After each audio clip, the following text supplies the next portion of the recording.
जय श्री राम। मैं सिद्धार्थ शर्मा एक बार फिर हाजिर हूँ आपके बीच। आज की विशेष चर्चा कि मुशरिक और काफिर इन दोनों के विषय में कुरान की आयतें क्या कहती हैं। हमारे काफ़ी सारे जो मुस्लिम विद्वान हैं, स्कॉलर हैं, मुस्लिम स्कॉलर, वो कहते हैं कि साहब काफिर का अर्थ ये होता है, मुशरिक का अर्थ ये होता है। लेकिन कुरान इस मामले पर क्या कहता है? कुरान की नज़र में काफिर कौन है, मुशरिक कौन है? तो पहला शब्द काफिर, बार बार आपने सुना है कि बहुत से लोग कहीं ना कहीं सुनते ही अपने जीवन में काफिर शब्द को। तो काफिर शब्द जो है, काफिर शब्द का अर्थ होता है जो व्यक्ति अल्लाह को न माने, अल्लाह के रसूल को न माने, अल्लाह द्वारा बताए गए मार्ग पर ना चले, और जो व्यक्ति ये मान लीजिए कि बिल्कुल खिलाफत करता है, अल्लाह के अस्तित्व को स्वीकारने से इनकार करता है, उसे काफिर कहा गया है। और मुशरिक वो होता है जो बहुदेववादी व्यक्ति होता है, अर्थात अल्लाह के समकक्ष किसी अन्य और देवता की या और ईश्वर की जो पूजा करता है, उसे मुशरिक कहा गया है। ये सामान्यतः दो अर्थ कुरान में मिलते हैं, और जितना भी मैंने इसको खोजा, इसको जहाँ जहाँ खोजा वहाँ वहाँ यही पाया कि जिन जिन खोजा तिन तिन पाया।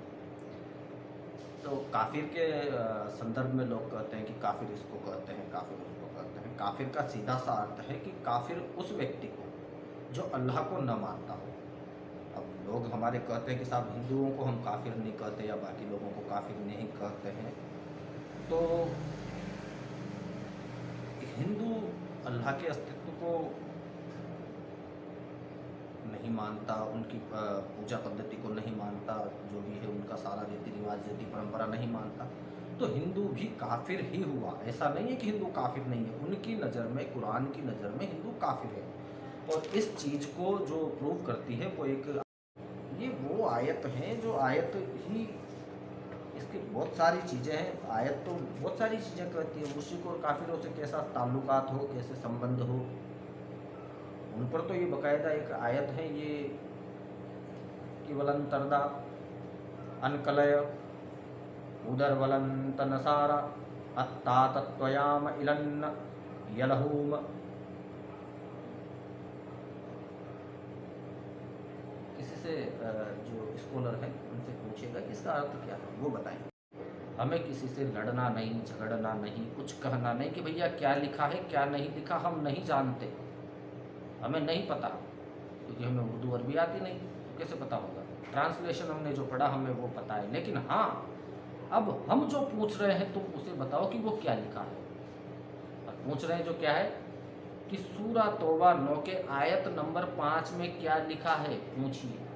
कोई मौलाना मिले पूछिए कि सूरा तौबा 9 के आयत 5 में क्या है, सूरा तौबा 9 के आयत 28 में क्या है, सूरा तौबा 4 के 101 में क्या है, सूरा तौबा 9 के 123 में क्या है, और सूरा तौबा 66 की आयत 9 में क्या है, सूरा तौबा 2 की आयत 193, 26 और 94 में क्या लिखा है, सूरा तौबा 48 की आयत 20 में क्या लिखा है, सूरा तौबा 8 की आयत 69 में क्या लिखा है, और सूरा तौबा 8 की ही 17 और 18 में क्या लिखा है। पूछिए। हमें आरोप नहीं लगाना है, हमें पूछना है कि इनके अंदर क्या लिखा हुआ है, बताइए हमें, सार्वजनिक कीजिए, सार्वजनिक मंच पर सुनाइए।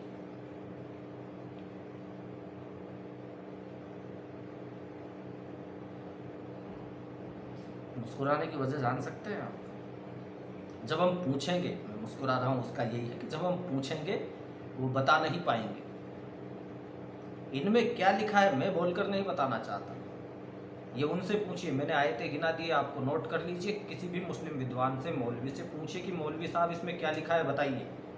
आप तो इस्लाम के अच्छे स्कॉलर, जानकार हैं, बताइए इसमें क्या लिखा है।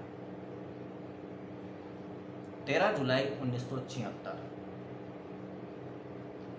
दिल्ली हाई कोर्ट के मेट्रोपॉलिटन जो मजिस्ट्रेट हैं श्री ZM लोहाटा जी, उन्होंने एक फैसला सुनाया था। और फैसला किस संदर्भ में था कि दिल्ली के हौज गाजी पुलिस स्टेशन में एक एफआईआर दर्ज हुई थी। एफआईआर नंबर जिसका था 237/83 यूएस। एफआईआर दर्ज होने का कारण 2 व्यक्तियों पर आरोप लगा था कि उन्होंने विवादास्पद आयतों के पोस्टर शहर में चिपकाए हैं। जब मुकदमा दर्ज हुआ, गिरफ्तारी हुई, गिरफ्तारी होकर जांच चली और श्री जेडम लोहाट जी की अदालत में मामला पहुंचा। दोनों साइड के एपीपी थे, एपीपी ने भी अपना पूरा दलीलें रखी, दोनों साइड के जो विद्वान थे उनसे भी चर्चा करवाई गई। घटना चूंकि एक विशेष विषय को लेकर थी तो अनुभवी और बुजुर्ग जो मौलाना मौलवी थे उनको भी बुलाया गया। तमाम सारी बहस चली, सब कुछ हुआ और उसके बाद जो जज साहब ने जजमेंट दिया वो बड़ा, उसमें कुछ नहीं था, केवल आयत 2, 5, 9, 11 और 22 इन आयतों का पोस्टर बनाकर शहर में लगाया गया। बताया गया कि ये हानिकारक हैं, इन्हें हटाया जाए। गिरफ्तारी हुई दोनों व्यक्तियों की, मामला कोर्ट में जाता है, जज साहब मामला सुनते हैं, मजिस्ट्रेट साहब, और मजिस्ट्रेट साहब फिर अपना जो फैसला लिखते हैं उसमें मजिस्ट्रेट साहब लिखते हैं कि मैंने सभी आयतों को कुरान मजीद में मिलाया, अधिकांश वैसी की वैसी ही थी जैसी पोस्टर में दर्शाई गई थी। लेखकों के सुझाव हैं जिन्होंने पोस्टर लिखा, उन्होंने अपने शब्दों में लिखा, मैं बता रहा थोड़ा सा आपको विस्तृत हूँ, उन्होंने संक्षिप्त में लिखा। उन्होंने लिखा कि लेखकों का सुझाव है कि ऐसी आयतें हटाने जाना चाहिए, अन्यथा सांप्रदायिक दंगों को रोकना असंभव हो जाएगा। मैं एपीपी की बात से सहमत नहीं हूं कि यह आयतें कुरान में नहीं है। एपीपी की दलील थी कि साहब ये आयतें कुरान में नहीं है या इन्हें विकृत किया गया है। तो जज साहब ने स्पष्ट अपने फैसले में लिखा है, आज भी आप कॉपी प्राप्त कर सकते हैं, कि मैं एपीपी की इस दलील से सहमत नहीं हूं, इस बात से सहमत नहीं हूं कि ये आयतें कुरान में नहीं है या इन्हें विकृत करके लिया गया है।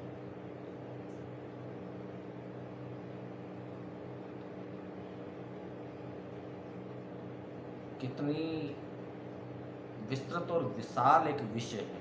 हालांकि मैं पूरा, आप समझ रहे हैं कि मेरा संक्षिप्त में बताने का कारण क्या है। माहौल को, वर्तमान जो स्थिति है उसको देखते हुए बड़ा संक्षिप्त में बताना ही इसको आवश्यक है। लेकिन पूछना जरूरी है, हम पूछें। हम ये नहीं कह रहे कि गलत लिखा हुआ है, पता नहीं है हमें गलत लिखा है या सही लिखा है, लेकिन साहब हमारे पास तो कुछ नंबर नोट है, हम जानना चाहते हैं इनमें क्या लिखा है। 2, 5, 9, 11 और 22, फिर 28 भी हो गई, सूरा नंबर 9 की 123 भी हो गई, सूरा नंबर 4 की 101 भी हो गई, और इधर से सूरा नंबर 9 की 123 भी हो गई, सूरा नंबर 66 की 9वीं आयत हो गई, सूरा नंबर 2 की 193, 26 और 94 भी आयत हो गई, सूरा नंबर 48 की 20वीं आयत हो गई, सूरा नंबर 8 की 69 और 17 और 18 आयत हो गई। तो इन आयतों के अंदर क्या है, ऐसा क्या है जो विवादास्पद है, या ऐसा विवादास्पद नहीं है तो लोग इनको विवादास्पद क्यों बना रहे हैं?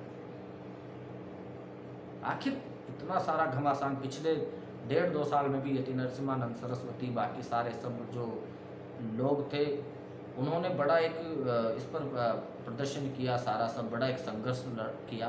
तो आखिर इस संघर्ष के होने का कारण क्या है? इनमें क्या ऐसा कोई विवादास्पद विषय है? अगर है तो इनको सामने लाए। भाई हम आप पर आरोप नहीं लगा रहे, हम कुरान मजीद भी उतनी ही आपके लिए मान्य है और हम उसका कोई अपमान नहीं कर रहे या ये नहीं कर रहे कि साहब इसमें कुछ गलत है। लेकिन इन आयतों पर अगर प्रश्न उठ रहा है तो इन आयतों में क्या लिखी चीज़, बहुत सारी परंपराएं, रीतियाँ, नीतियाँ, बहुत सारी चीज़ें सामने आ रही। कई बार क्या है, आप कभी चाहे सुननी चाहिए, अभी मैं क्या है कि बहुत सी बार जब फ्री बैठा रहता हूँ, वक्त होता है, तो मैं कभी कभार तकरीर सुन लेता हूँ। इसलिए नहीं कि मुझे तकरीर सुनना पसंद है, इसलिए कि तकरीर में क्या हो रहा है वो जानने के लिए, मौलाना साहब किस चीज़ को कैसे पेश कर रहे हैं वो जानने के लिए।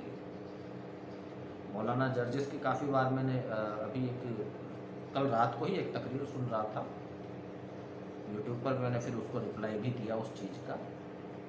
मौलाना साहब, मौलाना जर्जिस जो थे वो तकरीर में कह रहे थे कि इस्लाम आज का धर्म नहीं है, सनातन में राम जो हुए, कृष्ण जो हुए, उसमें बाकायदा टाइटल दे रखा था ऊपर कि कृष्ण भी थे इस्लाम के उपासक। समझ सकते हो क्या नैरेटिव चल रहा है इनका। मैं विषयों को छेड़ता नहीं, वैसा मेरा विषय छेड़ने का कोई आनंद आता नहीं कि मैं कंट्रोवर्सी क्रिएट करूं या कोई सेंसिटिव विषय को छोड़कर ऐसी कंट्रोवर्सी क्रिएट करना जो विवाद का कारण बने। लेकिन वास्तविकता क्या है, इसकी ओर हमें ध्यान देने की आवश्यकता है।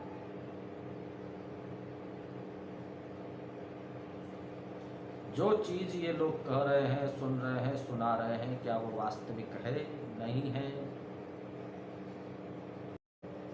अब उसमें टाइटल लिखा हुआ है कि कृष्ण भी थे इस्लाम के उपासक। अरे भैया, इस्लाम 1400, 1500, 1600 साल हुए होंगे अभी जाके, 1500, 1600 साल हुए हैं। कृष्ण द्वापर में थे।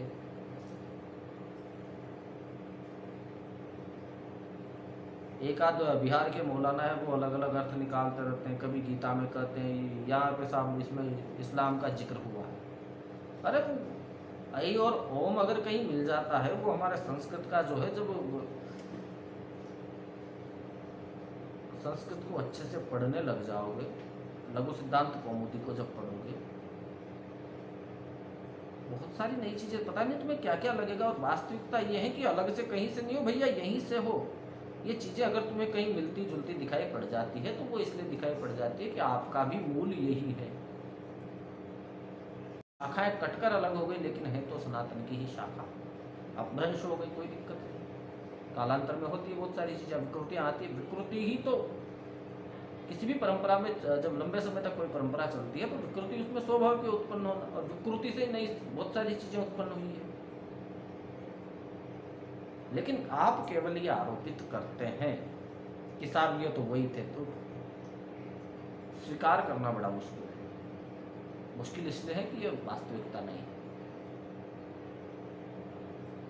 एक फिल्म आई थी बहुत पहले, अमर अकबर एंथनी। जिसने नहीं देखी है, युवाओं को क्योंकि पता नहीं रहता, बहुत समय पहले आई थी, लेकिन एक बार उस फिल्म का टाइटल और फिल्म के बारे में थोड़ा सा देख लेना चाहिए। उसमें 3 हीरो थे, ऋषि कपूर, अमिताभ और विनोद खन्ना। अमिताभ एंथनी के रोल में थे, ऋषि कपूर अकबर के और विनोद खन्ना अमर के। और उस पूरी फिल्म की जो खास बात थी ये थी कि तीनों, अकबर, अमर, एंथनी, तीनों का जो बाप था वो किशन लाल था। यही